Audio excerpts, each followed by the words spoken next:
Meus irmãos, para a exposição da palavra do Senhor, nesta hora eu quero fazer a leitura de Filipenses 1, do versículo 12 ao versículo 30. Filipenses 1, do versículo 12 ao versículo 30. Ouçam atentamente o que Deus nos diz pela sua palavra.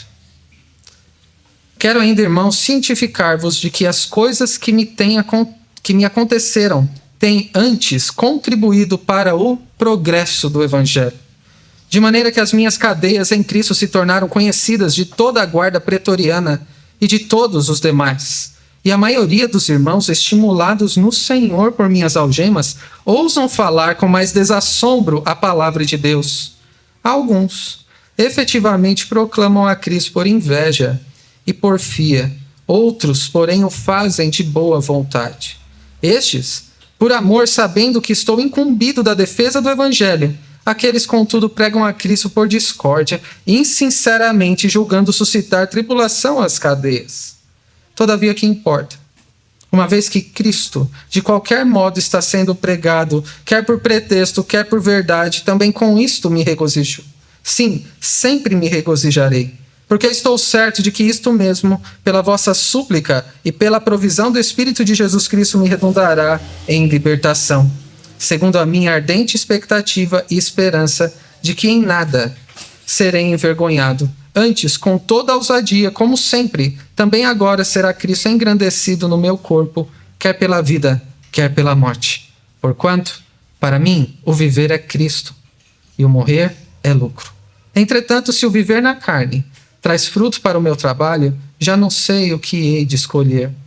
Ora, de um e outro lado, estou constrangido, tendo o desejo de partir e estar com Cristo, o que é incomparavelmente melhor.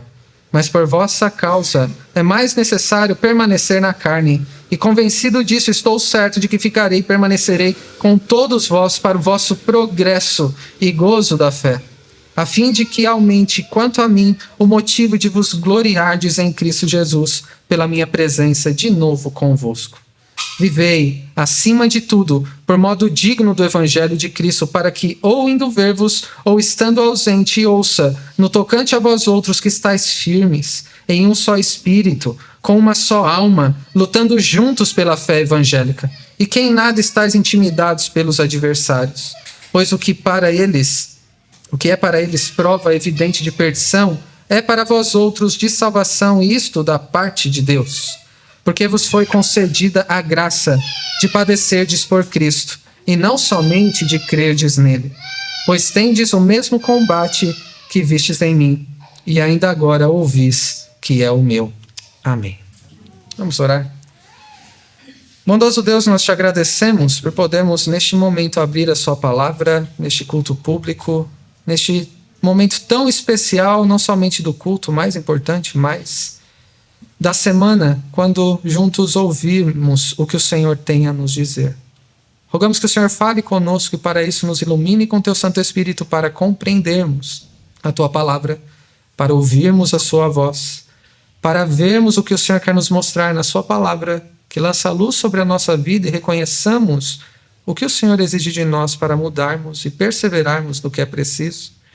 E que o Senhor também, pelo seu Espírito, nos prepare o coração para que não saiamos daqui como entramos, mas alimentados, nutridos, encorajados, consolados, ensinados por ti, pela exposição da tua palavra. É isso que nós pedimos e agradecemos, em nome de Cristo. Amém. Meus irmãos, na semana passada começamos a falar sobre a carta aos Filipenses. Essa é a segunda mensagem desta série curta de 6 mensagens que foi intitulada por A Alegria de Viver em Cristo. A alegria de viver em Cristo é o tema desta série de mensagens.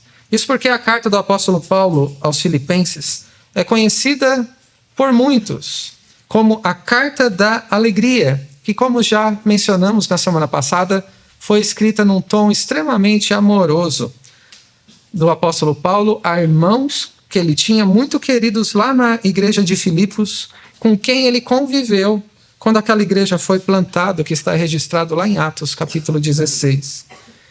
Ele se dirige, então, a irmãos com quem ele serviu pelo tempo que Deus lhe permitiu. Se você vive em Cristo, nós ressaltamos na semana passada e passaremos a fazê-lo de diversas perspectivas à medida que avançarmos nessa carta. Se você vive em Cristo, você tem motivos para se alegrar. Não importa o que esteja acontecendo na sua vida. Não importava o que estava acontecendo na vida do apóstolo Paulo, ele declarou a razão da sua esperança e o motivo para se alegrar em Cristo Jesus. E de estimular os irmãos à mesma alegria que ele, quando escreveu essa carta. Mas, meus irmãos, não é porque temos motivos para nos alegrarmos na nossa vida com Cristo.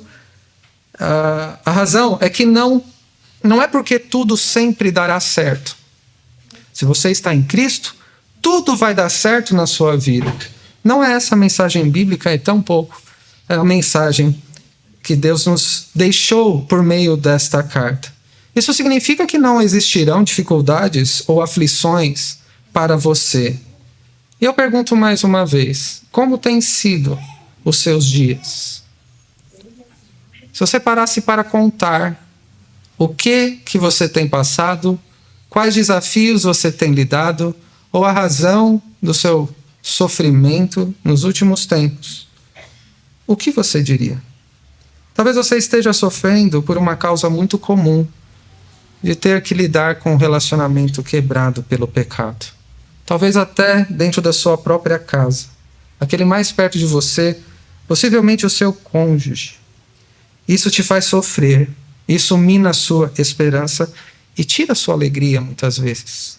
Talvez você esteja sofrendo ao ver seus filhos se afastando do caminho do Senhor, ou vê-los agir de uma maneira como aqueles que não temem a Deus. Isso te preocupa, até te apavora. Talvez você tenha ouvido um diagnóstico que você jamais gostaria de ouvir. Pode ser seu ou de alguém perto de você. E você tem lidado com um tipo de sofrimento devido à enfermidade que você não tem como resolver. E se é em relação a outra pessoa, o que você pode fazer? Talvez você esteja enfrentando outras dificuldades na sua vida, de todo tipo, que mostram a sua limitação. Você esteja passando por privações, por perseguições e até sendo injustamente tratado. E todas essas coisas, meus irmãos, podem em algum momento, em alguma medida, roubar a sua alegria, tirar a sua paz e minar as suas forças. Meus irmãos, a razão de todo o sofrimento que nós passamos neste mundo é devido a você viver num mundo caído. É o fato de você precisar lidar com todo tipo de pecadores a cada dia. Seja o luto, seja a enfermidade, sejam os problemas de relacionamento ou outras dificuldades, somente existem porque o pecado entrou no mundo. E naquele primeiro momento parecia não haver motivos para o primeiro casal ter alegria. E, meus irmãos, isso é terrível. Isso é motivo, se pararmos para pensar, de não termos alegria, de nem valer a pena viver neste mundo. Se a nossa alegria consiste nas coisas que acontecem nessa vida, o que diz o apóstolo Paulo? Nós somos os mais infelizes de todos os homens. E o pior de tudo é que você é um pecador. E o seu pecado contamina toda a sua vida, permeia o seu pensamento, suas emoções, seus desejos, suas palavras e também as suas ações. Você constata que é incapaz de fazer alguma coisa para resolver seus problemas, para salvar a si mesmo, para ajudar aquele que você ama, que não tem o necessário de promover a verdadeira alegria e aquela vida abundante que todos desejam para você mesmo e para aqueles que estão ao seu redor. Isso não é motivo de alegria. Até essa parte é motivo de desânimo. Desânimo de viver neste mundo. Este quadro parece tão diferente do que dizem por aí, não é? Parece que muitas vezes as pessoas não querem considerar a realidade diante dos seus olhos. Quando os problemas, as dificuldades aparecem, as preocupações, talvez você já tenha dito ou já tenha ouvido uma frase como essa: vai dar tudo certo.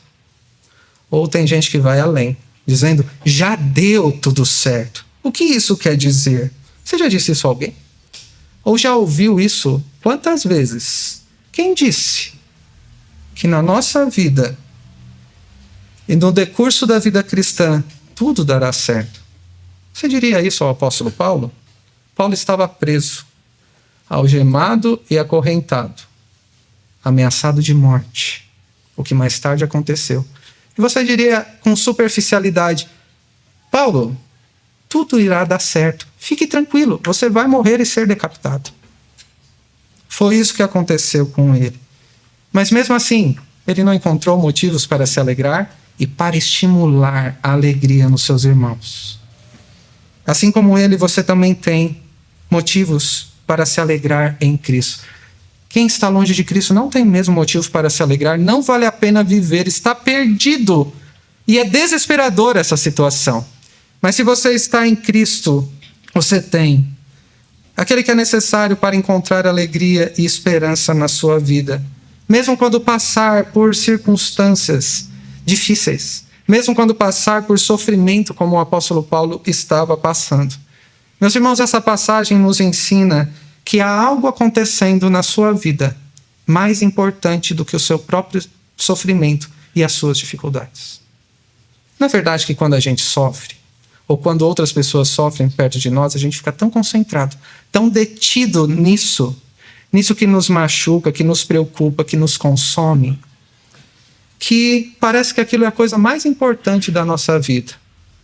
Você já conversou com alguém, talvez puxando o assunto pelo clima, ou comentando de algum resfriado, alguma gripe que você pegou, e a pessoa, isso não é nada. E ela já começa a despejar os problemas que ela tem sobre você. Nós nos detemos nas dificuldades e nos sofrimentos, muitas vezes. Mas há uma lição aqui, de um modo geral, nessa passagem para todos nós. Pense naquilo que tem te feito sofrer, naquilo que tem te preocupado, naquilo que tem te angustiado, naquilo que te causa incerteza, que você não vê aí uma luz no fim do túnel, não sabe qual deve ser a razão da sua esperança nessa situação, que você não pode fazer nada a respeito. Essa passagem te diz, nessa noite, que há alguma coisa acontecendo na sua vida, se você está em Cristo, mais importante do que o seu sofrimento, e isto deve ser motivo da sua alegria. Em outras palavras, as coisas que acontecem com você, tudo, em especial o seu sofrimento, tem mais a ver, não com você, mas com o que Deus está fazendo na sua vida e na vida daqueles que estão ao seu redor. Meus irmãos, somente destacando essa ideia, se lêssemos o texto novamente com atenção, certamente Deus já falaria conosco como isso acontece. Mas eu quero destacar algumas lições para nós aqui sobre como você pode experimentar verdadeira alegria em Cristo na sua vida, mesmo a todas as situações que você tem lidado no seu dia a dia e aos sofrimentos até que você tem enfrentado. Na semana passada vimos que devemos saber e lembrar, essa é a primeira razão da nossa esperança e alegria, que Deus ainda não acabou com você. Aquele que começou a boa obra de salvação em você, há de completá-la até o dia de Cristo Jesus, e não tem como ele não concluí-la. Deus não é como a prefeitura, que tem um monte de obra inacabada por aí. Ele irá terminar aquilo que começou. E o que você deve se preocupar em fazer? Tomar iniciativa de cuidar dos seus irmãos, ainda que algo pareça impedi-lo. Encorajar os seus irmãos com palavras, com ações, com amor, na esperança de que Deus terminará o que começou na sua vida e de seus irmãos. E você deve também se envolver profundamente com seus irmãos ao ponto de saber orar, não por aquilo que seu irmão pede, mas por aquilo que ele precisa. E em segundo lugar, nós veremos hoje o que é o tema desta segunda mensagem. Como eu disse de outra forma às crianças, o Evangelho continua avançando no mundo e na sua vida. Como você pode se alegrar, apesar das suas circunstâncias, das suas lutas e do seu sofrimento, sabendo e vivendo à luz da realidade de que o Evangelho continua avançando no mundo e na sua vida. As suas circunstâncias têm tudo a ver com o Evangelho de Deus revelado em Cristo Jesus. E veremos essa ideia em duas lições. A primeira está dos versículos 12 a 18. Preste atenção qual é a lição. Deus usa as coisas que te acontecem e o teu sofrimento para fazer o evangelho avançar ao seu redor e no mundo. Do versículo 12 ao 18 nós vemos essa lição. Deus usa as coisas que te acontecem e o teu sofrimento para fazer o evangelho avançar ao seu redor e no mundo. Quando o apóstolo Paulo diz, no versículo 12 ao 13, quero ainda, irmãos, cientificar-vos de que as coisas que me aconteceram têm antes contribuído para o progresso do evangelho, de maneira que as minhas cadeias em Cristo se tornaram conhecidas de toda a guarda pretoriana e de todos os demais. Imaginem aquela situação, como as crianças são estimuladas a imaginar. O maior pregador da época, um dos maiores teólogos de toda a história, que Deus usou para escrever boa parte do Novo Testamento, havia sido maltratado, açoitado. Encontrava-se preso em Roma. E qual foi o motivo? Ele era um servo de Deus, que anunciava, como está lá em Atos, o caminho da salvação e que se dispunha a cuidar das pessoas ao seu redor. Aqueles que amavam Paulo, que frequentemente recebiam notícias sobre o que ele estava passando, sobre o seu sofrimento, das suas privações e o modo injusto que estava sendo tratado, certamente se preocupavam com ele, eles o amavam. Mas nem sempre estes que se preocupavam com ele consideravam o porquê estava acontecendo todas as coisas. Nem sempre constatavam que algo mais importante estava acontecendo do que o sofrimento de Paulo preso, depois de ter sido açoitado. Quantas vezes isso pode acontecer com você? Facilmente nós vemos o nosso sofrimento e de outros que nós amamos, sem considerar aquilo que é mais importante. Aquilo que está acontecendo da perspectiva de Deus. E quando olhamos as circunstâncias e para nós mesmos no sofrimento ou outro, sem considerar o que está acontecendo, o que Deus está fazendo e como estamos envolvidos com Ele, este será o caminho para sentimentos que muitas vezes nos sobrevêm, de tristeza, de angústias, de ansiedade e falta de esperança. Se você tem um desses sentimentos em alguma situação que você está lidando, você precisa corrigir o seu olhar. À luz da palavra de Deus, olhar na perspectiva dele, do que ele está fazendo. Pense no que tem te feito sofrer, nas coisas que tem te preocupado e naquelas que talvez você já nem se preocupar mais, já perdeu a esperança. Mais importante do que tudo isso é aprender a ver o que Deus está fazendo. Pense no apóstolo Paulo preso, acorrentado a um guarda, falando do evangelho, ainda preso. No meio do sofrimento, tinha alguém acorrentado a ele, de maneira que toda a guarda pretoriana já tinha ouvido falar sobre Cristo. Ele falava sobre a sua esperança em Cristo. E, meus irmãos, alguém que está sofrendo falar com alegria da sua esperança, isso brilha no mundo. Não é algo natural a nós. Isso brilha. Isso estava acontecendo ali naquela cadeia. Pense em alguém que sofre. Alguém que está internado no hospital. Alguém que pode estar passando necessidades por causa de um desemprego. Alguém que pode estar num relacionamento conjugal quebrado. Alguém que pode estar sofrendo pela dificuldade de lidar com pessoas que são difíceis. Alguém que sofre por causa de um diagnóstico surpreendente e desanimador.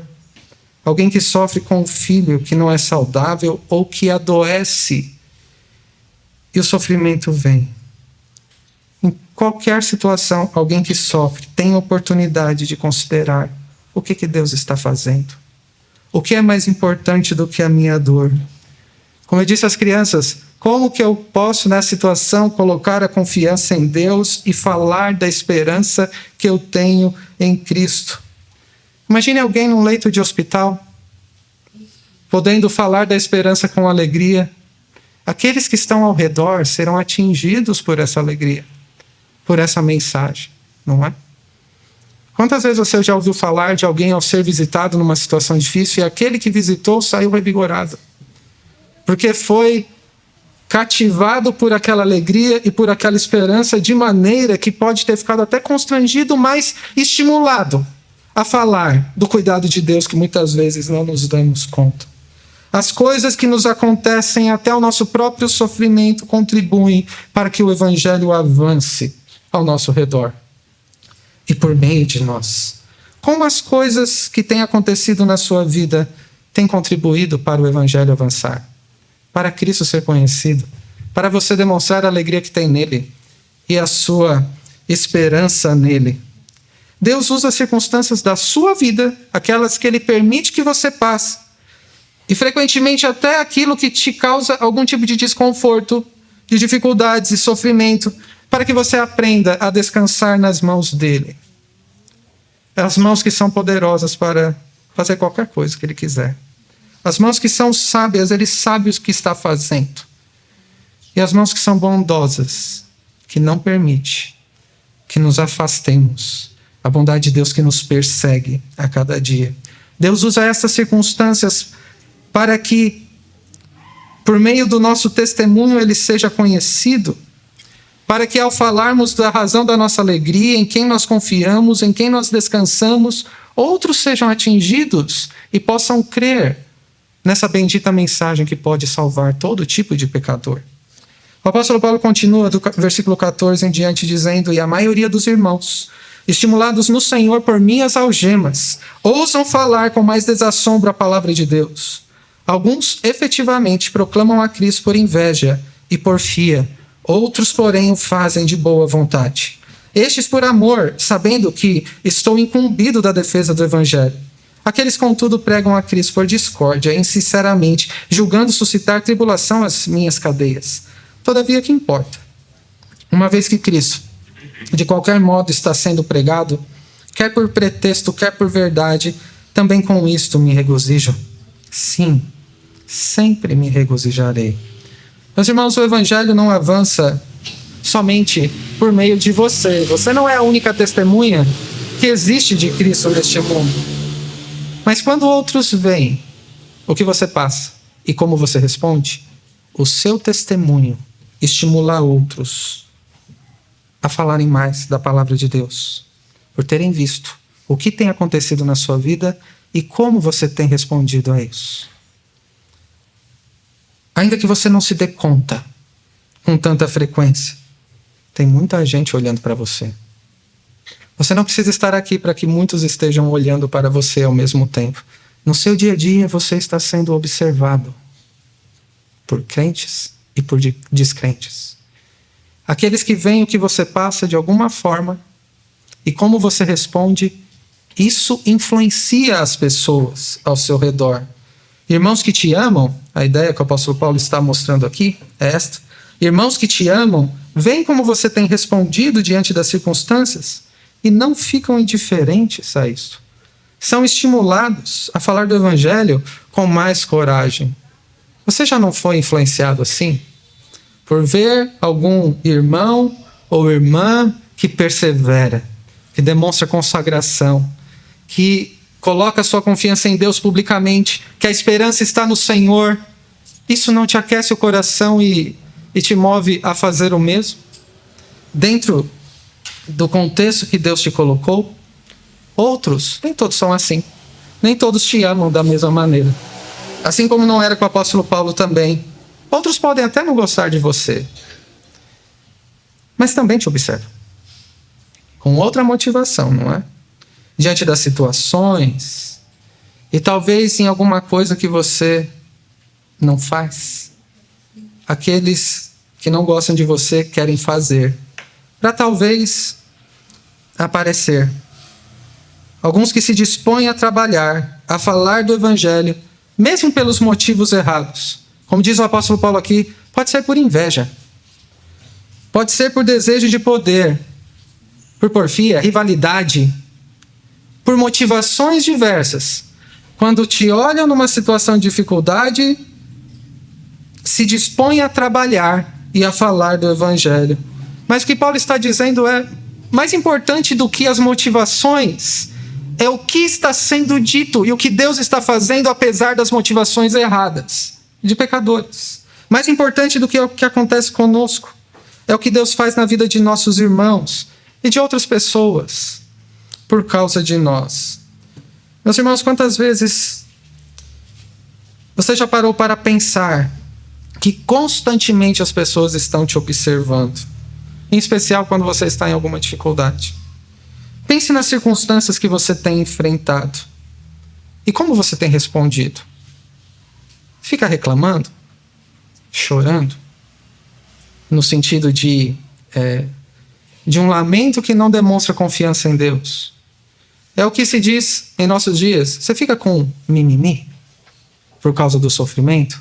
Ou você tem consciência de que o que vem no modo que você responde à sua dificuldade é um testemunho que glorifica a Deus ou não? Há algo mais importante do que as coisas que acontecem com você e o seu sofrimento, pois elas são meios para algo que Deus está fazendo. Deus usa o seu sofrimento para que o evangelho da salvação seja mais conhecido. O que é mais importante que o seu sofrimento é o que Deus está fazendo na sua vida e na vida de outros que estão ao seu redor. As coisas que nos acontecem, em especial o sofrimento, contribuem para o avanço do evangelho no mundo por meio de outros também, não só por meio de nós. Isso significa que Deus usa as circunstâncias da sua vida de um modo geral para que os seus irmãos sejam mais corajosos a testemunharem. A olharem para você, tornam-se mais corajosos a testemunhar.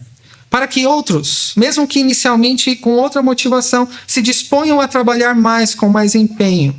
E para que assim você, sabendo que o evangelho está avançando apesar do seu sofrimento, você possa se alegrar com o que Deus tem feito na sua vida, apesar da sua limitação. A primeira lição é que Deus usa as coisas que te acontecem e o teu sofrimento para fazer o evangelho avançar ao seu redor e no mundo. Mas o evangelho não avança apenas fora de nós. Não é uma mensagem que é ecoada por aí. O evangelho também avança na vida de quem está em Cristo, na vida dos seus irmãos e na sua vida também, assim como aconteceu com o apóstolo Paulo.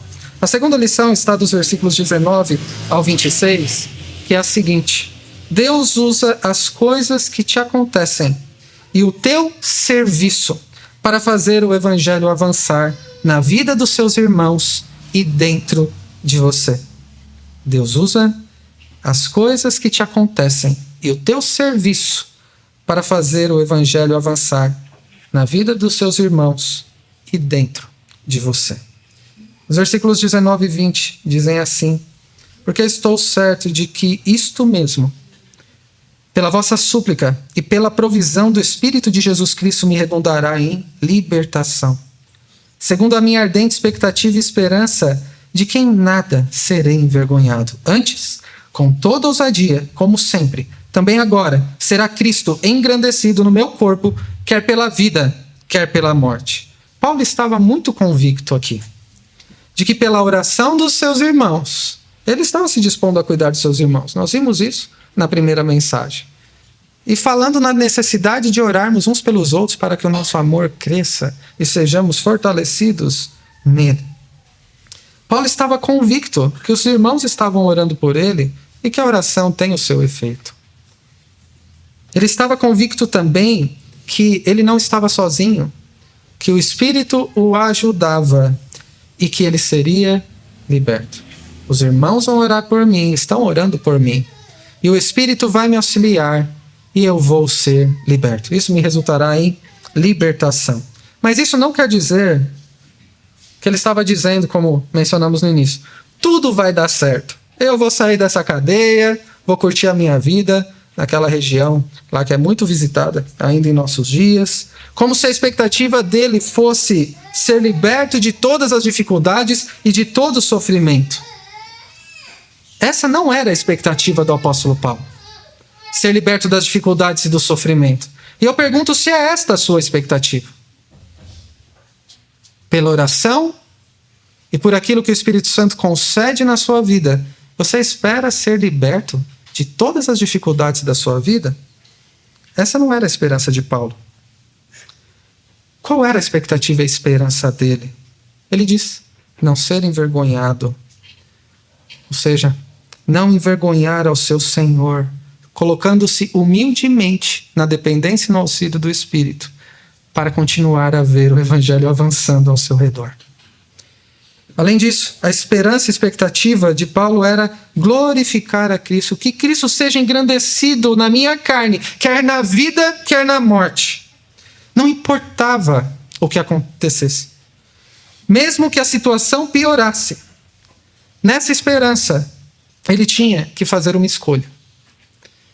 Eu estou numa situação de estar encarcerado, e diante de mim tem a vida, eu posso ser liberto, ou a morte, eu posso ser liberto de outra maneira. E o que eu hei de escolher, vivendo ou morrendo? Não importa. Eu quero que Cristo seja glorificado em mim e que eu não envergonhe o meu Senhor. Como ele diz que escolheu isso? Veja comigo nos versículos 21 a 26. Porquanto para mim o viver é Cristo e o morrer é lucro. Entretanto, se o viver na carne traz fruto para o meu trabalho, já não sei o que hei de escolher. Ora, de um e outro lado estou constrangido, tendo o desejo de partir e estar com Cristo, que é incomparavelmente melhor. Mas por vossa causa é mais necessário permanecer na carne.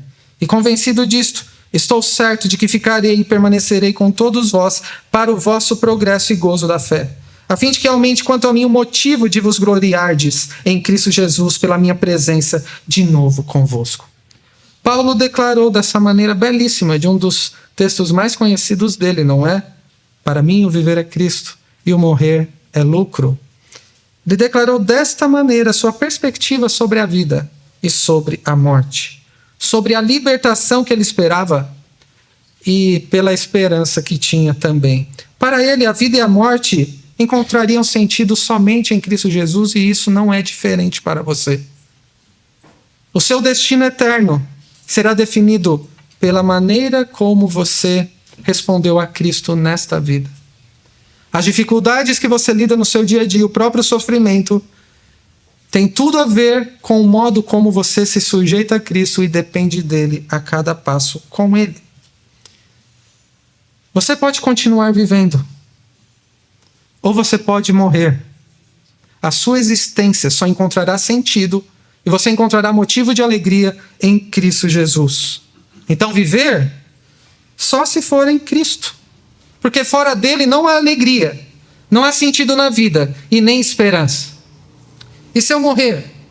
Para quem está em Cristo, morrer é lucro, pois morrer é estar com o Senhor e é incomparavelmente melhor. Mas para quem está fora de Cristo, para quem não o conhece, quem não está firmado nele, na fé, é desesperador. Não há esperança. Como eu resumi às crianças, para Paulo, se eu viver, Deus estará comigo. Se eu morrer, eu estarei com ele. A nossa existência só tem sentido e propósito em Cristo Jesus. Por isso, ainda que a morte significasse estar com Cristo, Paulo pôde dizer que seria lucro, porque ele estaria no céu com o seu Senhor. Mas ele entendia que deveria permanecer mais um tempo vivendo para servir a Deus e para servir aos seus irmãos. E essa seria a melhor maneira de glorificar a Deus: viver em Cristo e trabalhar para Ele, para que o Evangelho avançasse em seus irmãos, para que os seus irmãos, por meio do trabalho dele, pudessem avançar em alegria e em confiança no Senhor. Meu irmão e minha irmã, essa é a sua perspectiva de viver em Cristo? Enquanto eu estiver vivendo neste mundo, é para servir e agradar ao meu Senhor? E os meus irmãos devem ter um lugar especial no meu coração, e eu devo me empenhar, me dedicar, não em me preocupar comigo mesmo e com as minhas coisas e com o eu, mas de me preocupar com o outro, para que o meu irmão e minha irmã cresçam na fé em Cristo, na alegria e na esperança nele. Ao compartilharmos o Evangelho nas situações do dia a dia. E com isso, o apóstolo Paulo tinha o Evangelho avançando nele mesmo. Aquele que perseguiu a igreja e que matou crentes. O que ele estava dizendo agora? O importante é eu estar em Cristo. e eu viver por amor dos cristãos que antes eu matava. Qual mudança você tem visto na sua vida enquanto o evangelho avança no seu coração? No modo como você trata os seus irmãos e cuida deles e trabalha para o crescimento mútuo. Diante das circunstâncias que você tem vivido e do sofrimento que tem enfrentado, qual é a sua expectativa e esperança? O apóstolo Paulo permaneceu sim vivo por mais alguns anos, mas depois foi preso novamente e morto. A situação piorou para ele, mas a sua alegria era crescente. O desejo de servir era também. As coisas que te acontecem te impelem a tomar uma decisão hoje. As circunstâncias da sua vida, vistas à luz deste evangelho, te colocam uma decisão hoje para você tomar. O que você prefere hoje? O que você irá fazer? O apóstolo Paulo tomou a sua decisão. Eu devo tomar essa decisão. Você deve tomar essa decisão também. Viver ou morrer? Tanto faz para você, desde que esteja em Cristo. Prefiro continuar vivendo para servir a Deus e aos meus irmãos, para que cresçam em alegria e eu também, e na esperança nele. Você está mais inclinado a desistir, está desanimado, não se engaja, não trabalha no Senhor, ou irá se dispor a servi-lo com integridade de vida? Você vai preocupar-se demais com você mesmo, com as suas coisas, ou vai tomar a decisão de servir a outros de um modo que glorifique a Deus? O apóstolo Paulo percebeu que era necessário permanecer com os irmãos para servi-lo e para que o evangelho avançasse mais nele em seus irmãos. Paulo não via só as suas circunstâncias. Ele viu que os seus irmãos estavam passando também. Não olhe somente para você. Veja o que os seus irmãos estão passando e como o que você tem recebido do evangelho pode ser usado para servir os seus irmãos de modo que eles cresçam em alegria e esperança no Senhor. Porque as coisas que nos acontecem e o nosso serviço contribuem para o avanço do evangelho na vida de nossos irmãos e também dentro de nós. Deus está transformando o nosso coração, conformando-nos a Cristo. Você saberia dizer como o que tem te acontecido tem contribuído para o evangelho avançar na sua vida? Você percebe que você tem progredido na fé e na alegria em Cristo, de modo que as circunstâncias não são o mais importante, a sua prioridade, mas sim o Senhor e a presença dele com você, e não somente com você. É este o modo que você olha para os seus irmãos? Você vê como Deus tem usado as circunstâncias para tornar você mais parecido com Cristo e para também te impulsionar a servir os seus irmãos? Há algo mais importante do que as coisas que te acontecem e o seu sofrimento. É o que Deus está fazendo também na sua vida, no seu coração e na vida dos seus irmãos. Porque Deus usa as circunstâncias do seu dia a dia e a maneira como você o serve para que você o conheça mais e melhor. Se não olhar direito as circunstâncias e não estiver disposto a servir ao Senhor, você não o conhecerá mais e melhor. É assim que você será forjado, mesmo em meio às dificuldades, ao sofrimento, à imagem de Cristo Jesus. Os seus irmãos também devem se parecer mais com Cristo, e como um ferro que afia outro ferro, Deus usa os nossos relacionamentos para forjar Cristo, não somente em nós, mas na vida de nossos irmãos. Porque Deus usa as coisas que nos acontecem e o nosso serviço para fazer o seu evangelho avançar na nossa vida e na vida daqueles que estão ao nosso redor. Para concluir, meus irmãos, o que esse texto tem a ver com você? Você tem motivos para se alegrar em Cristo e experimentar verdadeira alegria e esperança na sua vida. E como? Lembre-se de que Deus usa tudo o que te acontece e até a hora má, o seu sofrimento, para fazer o evangelho avançar ao seu redor e no mundo. Isso é motivo de alegria. Deus usar você e o que você passa para que ele seja mais conhecido e possa haver salvação de outras pessoas. Além disso, lembre-se de que Deus usa as coisas que te acontecem, o teu serviço, para que o evangelho avance na vida dos seus irmãos e no seu coração. Portanto, viva em Cristo. Que ele cresça em você e você diminua. E trabalhe para ele até que ele seja perfeitamente forjado em você. Isso só vai acontecer quando ele voltar e você puder contemplá-lo face a face. Meus irmãos, que Deus dê graça a cada um de vocês para alegrarem-se em Cristo, em meio a tudo que tem acontecido no seu dia a dia, no seu sofrimento.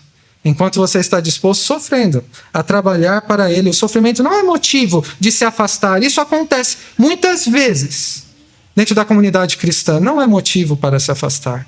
É motivo para se envolver mais, para perceber como Deus tem agido no nosso meio, enquanto Ele faz o evangelho avançar ao seu redor, no mundo, na sua vida e na vida dos seus irmãos. E para isso, ouça com toda atenção como Deus te exorta a viver.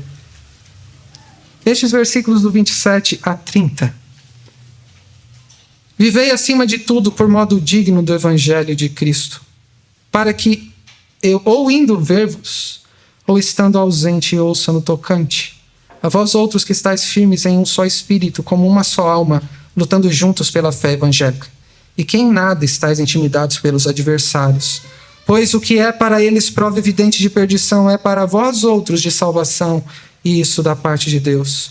Porque vos foi concedida a graça de padecerdes por Cristo, e não somente de crerdes nele. Pois tendes o mesmo combate que vistes em mim, e ainda agora ouvis que é o meu. Meu irmão e minha irmã, viva neste mundo, se você está em Cristo, como cidadão dos céus. Não se apegue às questões dessa vida. Viva de modo digno do evangelho, não envergonhando a Cristo e agradando-o, glorificando-o em tudo que você faz. Mais importante do que a sua vontade e a sua alegria é alegrar o seu Senhor ao fazer a vontade dele. Empenhe-se por viver em unidade profunda com seus irmãos, pois é assim que Deus faz o seu evangelho avançar na sua vida, dos seus irmãos e no mundo que Deus nos colocou até que Cristo volte. Reconheça a graça de Deus em todas as coisas. É a graça de sofrer por Cristo. É a graça de enfrentar dificuldades para que o evangelho avance. É a graça de servir mesmo quando tudo parece não ir bem, para que Deus me alegre na sua presença, sabendo que outros irmãos têm enfrentado as mesmas lutas que você. Você não é o único que tem lutas.